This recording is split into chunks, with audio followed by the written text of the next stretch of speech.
set for that date. And she will be challenged by a man known as Lloyd Gillings, known to supporters throughout South Trelawney, given that he's represented both the JLP and the PNP in the past. He's running as an independent candidate this time around, and he joins me here on Lead Story today to say how he will beat Marissa Philibert to sit as an independent member of Parliament for South Trelawney. Lead Story starts now. Come along with me.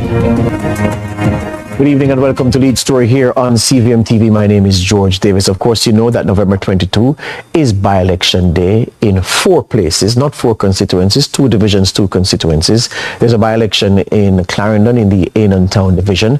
There's one, to fill a vacancy in the Clarendon Municipal Corporation. There is one in St. Thomas to fill a vacancy in the Morant Bay division. Yes, those vacancies occasioned by the death of 2 people who would have won their seats in the 2024 local government elections held on February 24 this year. And then 2 constituencies, South Trelawney, where Marissa Philibert vacated the seat after an adverse finding against her by the Integrity Commission and a court matter. She walked away. She's now walked back in. She's nominated as a candidate in that constituency. And the other race concerns, Clarendon, for the Municipal Corporation race, St. Thomas for another local government election race, South Trelawney for a constituency race, and then Northwest St. Andrew, the final one, where Dwayne Smith will be battling 2 independent candidates in that seat for the right to replace Dr. Nigel Clark and sit as the Member of Parliament. Today, we have the man from South Trelawney. He's journeyed a far way to speak with us here, but he wanted to be in person in the studio to make the case for his election. His name is Lloyd Gillings, and he is a man who's represented Albertown as at the parish council level, formerly parish council, now municipal corporation. So he's no stranger to South Trelawney. He's a son of the soil, and he is here to speak in his own defense. Well, not even in his own defense, to advance his cause. You'll hear from him after this break here on Lead Story. Back with us here on Lead Story. So without further ado, Lloyd Gillings is the independent candidate nominated to contest the seat in South Trelawney in that by-election set for November 22, 1 of 4. As I said at the top, Lloyd, welcome to Lead Story. Oh, thank you very much, George. All right, good. Lloyd Gillings, known as Muzzy to his many supporters and friends down in South Trelawney. So, Lloyd, the obvious place to start is this. You've been a member of the Labour Party. You're now a member of the PNP. And as a member of the PNP, you're running as an independent candidate. We'll explain all of that. But the obvious place to start is, why did you leave the JLP? That was 2013, right? 2013, thereabouts, you left the JLP. Right. Why did you leave? Well, good evening again, and good evening to my constituency, South Trelawney. Looking out for you. Give me all the support on the 22nd November. You know that I am the perfect person to run that constituency, so I'm looking out. Anyway, as you asked me why did I leave the JLP? Yes. Well, it's a long story. I know we don't have a lot of time, but I'm gonna just hit the Tell me what you key can. point. Okay. All right. So we started out well with Marissa Dalrymple, and further on as we go along, first of all, he appointed somebody on her behalf to do her work. But then she wanted us to report to that person. If we want something. Who's the he who appointed somebody? She appointed someone to do her work. Right. And then rather than report to her, she wanted you to report to the replacement. To the person that's working on her behalf, right. Yeah. So for instance, I need a road. I would have to ask this person to ask her. So I'm saying, no, I'm not into that. You know? So it started from there. Anyway, the gentleman that you appointed, which I don't want to call his name at this time. That's fine. Yeah. But the gentleman that she appointed, he spoke with me and he said, well, it's true, you're supposed to have access to your member of parliament. Direct access. Direct access. Yes. But anyway, if you want anything, I'm here as a bridging, you know? Yep. Never too pleased with that. Yes. Because in my view, I should have access to my member of parliament. That's whenever right. time. Yes. Anyway, that was said and that was done. There was some food for the poor houses came along in the constituency where she was saying that she don't have the funds now to build all the bases for the persons. So if persons can build their base, then they will get the house. I stick up in how the food for the poor house works. You build the base and then they come and drop the structure on it. That's right. Good. At that time. Right. So he said, well, if they cannot build the base, the house will go somewhere else. Being I'm there and, you know, the love for the people, I operate a hardware. So I said, well, I can, you know, assist with some materials. He said, okay, if you give me a 3 months period, then I'll be able to talk to the relevant person, which was, I think was Dr. Chang at the time, who was in minister. Anyway, we decided on 3 months payment. After 3 months, I advanced another 3 months. I said, okay, you know, I know the system, things slowly going, system kind of moves a bit. So I said, okay, I will advance another 3 months. So I went into 6 months. After 6 months, I asked her, hey, Mama D, what's going on? She was, if I know you couldn't wait for your money, I wouldn't have taken anything. I said, well, that wasn't the deal. We have an arrangement. But anyway, I backed off. And I gave her another 3 months to 9 months. After 9 months, I went back. I said, no, I think this is too long. So I'm gonna approach Dr. Chang. I saw Dr. Chang in Westmoreland and I said, Doc, I have a problem here now. And he said, what is the problem? And I explained to him. I said, well, the first time I'm hearing about this. So I was right upset and said, listen, I don't like where this thing is going. I might have to take it to the court. You know? And Dr. Chang at the time said, no man, we will deal with that. Which he dealt with it. I've got the money into installments. Right. Okay, that was said. And then apparently she had the feelings. The feelings didn't go away. So it was, you know, cold shoulder, in and out, in and out. So there's one day I get a call from somebody said, you know, they want to replace you. I said, with who? They said, with Paul Patmore. So the truth is, she was saying, she brought Patmore in the politics. It was to replace me in the Alberton division. And hold on, is it the same Paul Patmore who is set to represent the PNP running against her when the general election comes next year? That's right. All right? That's right. So right, if she wins the by-election, because if you win, it's you against Patmore, right? Well, there you go. Well, right. That's another bit. That's another story. Yeah. Anyway, you know, Patmore give me a call. One day I get a call from Paul Patmore and say, hey, I was sent in the Alberton division to do some undermining work, but I think you're strong, you're a good youth, I'm going to leave it alone. I think I'm from the Larmas division, so it's better I run in the Larmas division, which was sitting councillor Steve Warren at the time. So, you know, some people have a little issue with Steve Warren going back as their councillor. Yes. So, that was the seat, which was kind of, you know. So he decided that it's better run here. And at that time, the MP said, no, you should go to Alberton. So, Get rid of me. Lloyd Gillings. Right. Get rid of Mosey. Get rid of Mosey. So we have a talk and he said, well, Mosey, you're good man. You know, trouble your thing. You know? And boom, he made an arrangement to speak with the party leader, which is present Prime Minister. And that night when he told me they're going to see the Prime Minister, she was the one that said, no, don't meet with him. I don't want to meet with him because he cannot win in this division because all these people you're seeing here is labor rights. But they were wearing a white shirt.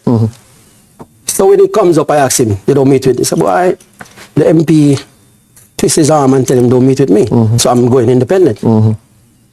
Went independent, ran, he won the seat. We went to Parish Council, 4 PNP, 4 JLP. And he had to choose the mayor because that's the rule. That's the law. That's the law. I have worked with him before. And he said, well, in the first instant, I'm not going to cast a ballot because I don't want to cast a ballot and then we don't know who vote. So there was one blank ballot and it was 5-3. One of my colleagues voted against me in the mayoral race. And they voted for the PNP, which was God Wilkinson.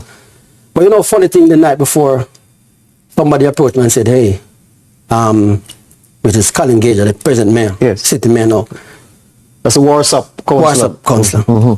He's gonna take the offer, but we'd rather you take the offer. I said, no, I cannot do that. If I do that, I'll be actually committing myself. You know, and with that said, I approached Colin Gager and said, well, as you know, they're gonna nominate me to be the mayor. I'm asking your support. And he said, well, I tell you the truth in a muzzy. Now I make a labor extra now. He voted for the PNP. And then the PNP voted back for him to be the deputy mayor. So that was the council that have a PNP mayor and a JLP deputy mayor. And I said to myself, why? It's politics. But anyway, I wasn't feeling well about it. To know that my colleague as a labourite vote for a PNP man against me from being the mayor. When I investigated the matter, it was said that he was instructed by the member of parliament, Marisa Fidebert, to do that to you. To That's do what that. you were told. Yes, because I'm going to be so strong in the division, Yes. and maybe later on I want to be the MP. Yes. So as we go to the break, we have to go to the break. So that's why you walked away from the JLP. Yes. I hear you on that. We'll take the story and end it there because we have to talk about your candidacy after this. This is Lead Story here on CVM TV. Lloyd Gillings talking about why he left the JLP to go to the PNP. Now he's running as an independent in South Trelawney on November 22. With us here on Lead Story here on CVM TV, the independent candidate who's nominated to run in the South Trelawney by-election on November 22, Lloyd Gillings, was a member of the JLP as a councillor, then switched to the PNP, and now he's running as an independent in South Trelawney. So explain for my viewers, how come as a member of the PNP, yes, you ran for the PNP in the local government elections in February 2024, didn't you? Right. In Albert Town. You came up short. Yes? Right, how come you've not left the PNP? You say you are still a committed member of the PNP. How come you're running as an independent in a race that the PNP says they're not fielding a candidate in? Explain that. All right. But this is my view. I thought about it. I get the calls from many places, and they said, listen, the people need you at this time. Because it cannot be that the sitting member of parliament, she resigned as a member of parliament. They leave the constituency for over here, and there was no representative there. And for her to just walk back into the seat, seem to the world that there's nobody like her. That is not true. That is not true. We have bright minds in South Trelawney. We have persons can do a better job and will do a better job. And so I am one of them who said, listen, this is not fair to the people of South Trelawney. It's a one-man band. You walk out, you walk in, you do as you like. Now she's asking fifth term. There's no running water, not even a single pipe is in the constituency. There's no water, there's no single house of running water. The roads are terrible. So I don't see nothing there to smile about. So have you had any conversation at all with the PNP as a PNP man running as an independent? They said nothing to you about entering the race? I didn't say anything to them. You didn't say anything No. to them, but did they say anything to you? And they didn't say anything to me. Know what I mean? Yes. Because this was my view with persons who called. Because when I get the call, I thought about it. And I said, listen, I am with the people. I am for the people. And I'm not going against the party rule that they are not contesting.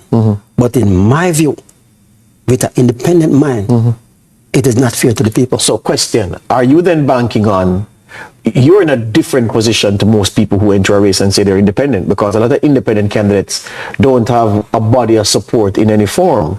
You are a comrade. So you would expect that you go into any race and comrades are going to vote for Lloyd Gillings because Lloyd Gillings are PNP and me a PNP, so I'm going to vote for Lloyd Gillings. But you are under the independent banner. So I'm trying to figure out if you're banking on support from the comrades in South Trelawney along with those who say they're independent. Is that what you're banking on for November 22?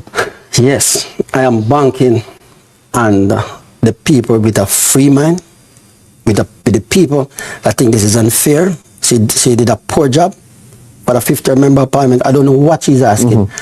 You know, old-time people used to say that evening sun no dry crocus back. That is true. If you don't do it in 17 years, you tell me how you're going to do it in the final. But people say to you, Lloydie, that but you beat it by 4,000 in 2020, you know, at the last general election. So how are you going to make up 4,000 votes? In a seat that they say the South Carolina vote along party lines, either Labour or PNP. Okay. And South Carolina is a PNP seat is what many people say. Okay. Talk to me. All right. So let's look at the Alberton division. Look at the numbers in Alberton. It's the biggest division in the country. No, that's right? not the biggest division, Which but one? that's where I run. That's where you run. Larmer's right. division is the biggest one. Right. But let's talk about Alberton because that's where I'm from. And that's where I run as a local government seat. That's where you represented before. Right. When I ran on the JLP ticket the last time, I won that division with over 600 votes. In 2012. Right. And if you flip the script, the last election that I ran, which is 2024, I lost by 70. You say you're making inroads, you're Right. gaining ground in Right. Alberta. Right. Right. Big roads. Yes. So if you look at the numbers, you can see it's narrowing the gap. You interpret the numbers as narrowing the gap. Right, because it was me and this is still me. So, you see?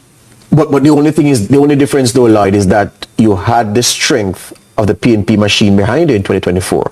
Are you still having the PNP machinery with you, Well, as they say in the street, under a style? Well, heading into this I'm election? not saying, I could never say that. Yes. But I'm sticking with the people. The people of South Carolina Yes. need better. Yeah. And what is the better that you can do for them that Mamadi hasn't done in the time? Well, this is what I'm going to do, I plan to do when I become the next member of parliament. There's a water system up by Larmas in the Lower River area that Paul PATMORE started. I would really endorse that project and I would build a dam there. I actually have a blueprint for that structure, you know. I'm going to build a dam there and I will pump that water up to the forestry department. There's a big tank over there sitting there, not doing anything. There's another water system in Greentown. Before, when I was small, that was the water was supplying the all Larmas area down to Stettin area. Now they take out all the pipe and they don't put back any pipe. So when I become the member of parliament, in the first 90 days, that's a project that I will endorse, and persons will get water in their pipes. That's one. So you're promising water. Right. The next thing I want to see is our yam product. Our yam product is all over the place. Everybody come, they do whatever. I want to be a brand Chilani. We pack it there, we will label Chilani, and it's a Chilani product. We don't have anything there now. There's no hotels. There's no big companies. No big factories employing a lot of labor. If a young person leaves school, they have to migrate. I'm not saying this, they must stay there and pack yam, you know. But there's jobs and there's person that not working. So it's our thing. I want that to be a Chilani thing, really. That's what I would like to see. There's a project that I like to do, a single mothers project. I would like to do a single mothers project. Reason why? I grew up with a single parent, single mother. And sometimes I have to wonder how they get along, how the single mothers get along. Because you're not working, or you're working little, you have 3-4 kids to go to school. I don't know how they do it. And most of them, they're chicken farmers. What I want to do, I want to get some young people and we'll start a chicken company. We will buy the chicken from the farmers and we will sell it. Because what is happening now? The restaurant and other places, they credit the chicken for 2 weeks and they don't get paid. By the time you credit the chicken from them, and maybe it runs in the 3 weeks because sometimes you go at the money already. Right. You have to leave it. Yes. They don't credit the chicken, they don't credit the feeding, but you want to credit the chicken meat. I believe it's unfair. Yes. And that is something I want to change. You want to change. All right. We have a minute and a half, Lloyd. So I want you now to tell the people of South Trelawney in 90 seconds why they must come out on November 22 and give you the X. All right. The reason why you must come out and vote South Trelawney. One, you have a member of parliament asking for 5th term. If you look at the road, they are disgusting, they are terrible. So you don't live in the constituency. You don't know what's happening. There's no water, there's no road, as I said, and over the years there's no development. That constituency development fund that then Prime Minister Bruce Collins started, I don't see what happy with this. He started out with $40 million per year, and I don't see anything that they do with this money. So I am saying to South Trelawney, I can do better, and I will do better. I will give you water. I said the first 90 days, I will endorse that water project, and I will do the single mothers project, and I will attack the roads. There you go. Where in Trelawney were you born? I was born in Wilson Valley. Wilson and grew up Valley. in Rock Spring here. Which constituents? Well, is Wilson Valley is in South Trelawney? South Trelawney, right. There you go. Which division? Alberto. Alberto. So you're an Alberto man. No, I'm born in the Warsop division, Warsop but division. grew in the Alberto division. So you're a Trelawney man. A All right. Trelawney man. Lloyd Gillings here, people. Independent candidate in South Trelawney. Independents have had historically a tough path to success in elections in Jamaica. In fact, Paul Patmore's success in the local government elections in 2013 thereabouts, in Lorimer's division, it was a turn up for the books because it was decades before an independent candidate had done anything of note. Yeah, there was a time when independent candidates dominated the politics, but that was around about adult suffrage time, very in the early days of pre-independence Jamaica. But they've not had much success since independence. He goes into the race to a different kind of independent candidate because he is an avowed member, card-carrying member of the PNP, and he makes no secret of that. But he says he couldn't allow Maurice Dalrymple Philibert to get a free run at the seat in South Trelawney. And he says he's answering the call of the people who've asked him for representation. And he says he can do a better job. You've listened to him. You've heard about his story. You know Maurice Dalrymple's story. You know what she brings to the table. It's up to you to make that decision on November 22, dependent on what your instinct tells you about which candidate is best placed or better placed to deliver the things you want to see happen in South Trelawney. It's a decision that you'll have to make. We've given Lloyd the platform to make his own case, and it's up to you from now based on what you've heard from him. I want to thank you for journeying here from all the way from Trelawney, sir. All the best to you. Lloyd Gillings, independent candidate in South Trelawney, ending lead story here on CVM TV on this Wednesday.